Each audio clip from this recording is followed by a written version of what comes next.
உட்பட்ட வார்டு எண் 7க்கான ஒன்றியத்திற்கு உறுப்பினராக தேர்வு செய்யப்பட்டு ஒன்றிய துணை பெருந்தலைவராக தேர்வு செய்யப்பட்டு பொறுப்பு வகித்து வருகிறது.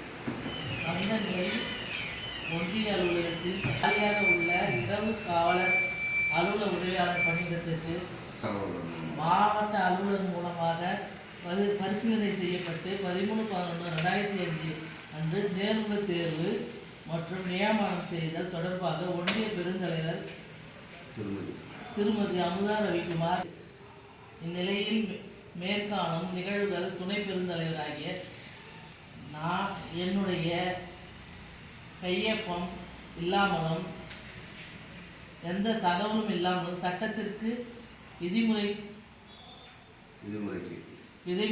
மாறாக நடைபெறுவதால் நான் வகித்து வரும் வார்டு எண் 7க்கான உறுப்பினர் மற்றும் துணை பெருந்தலைவர் பொறுப்பை பதவி ராஜினாமா செய்து வருகிறேன். ஒன்றிய கவுன்சிலராக கடந்த உள்ளாட்சி மன்ற தேர்தலில் என்னுடைய மனைவி மலர்வி அண்ணாதுரை அவர்கள் 7வது வார்டு ஒன்றிய கவுன்சிலராக தேர்வு செய்யப்பட்டார். திமுக சார்பில் உதயசூரி சின்னத்தில் வெற்றி பெற்று ஒன்றிய குழு துணைத் தலைவராக என்னுடைய மனைவியை பொறுப்பு வகித்தார்.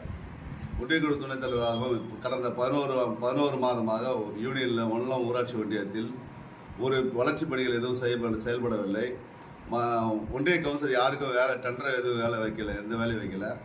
வேலை வச்சா அவங்களே தீர்மானம் போட்டு ஸ்டேஷனரி போட்டான், அதுக்கப்புறம் வளர்ச்சி பணிகள் இதை செஞ்சேன், ப்ளீச்சிங் போட அதை போட இதை போடணும் தான் கவுன்சில் சாதாரண கூட்டத்தை கையெழுத்து வாங்குறதோட மனு செய்யாதான் அது நிறுத்தி வைக்கப்பட்டு அலுவலக உதவியாளர் மட்டும் இப்போது நடைமுறைப்படுத்தப்பட்டு அது இன்டர்வியூ நடத்துது. கடந்த ஒரு வாரத்துக்கு முன்னே எங்களுக்கு தகவல் எதுவும் சொல்ல வைஸ் சேர்மனான எங்களுக்கு தகவல் சொல்லலை.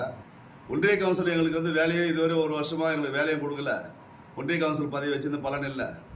ஒன்றிய துணைத் தலைவர் பதவி நியமனமாக இருந்து நாங்கள் நியமனம் கையெழுத்து போட்டு எங்களை கூட்டு இன்டர்வியூ நடத்தாமல் பணி நியமனம் பண்ணுறாங்க. அந்த பதவி எங்களை கூட்டு மரியாதை செய்யறதால எங்களை அதிகார துஷ்பிரயோகம் பண்ணி சேர்மன் பண்ணுறதால இது எங்களுக்கு இந்த பதவி தேவையில்லை சொல்லிட்டு ராஜினாமா பண்ணுறோம்.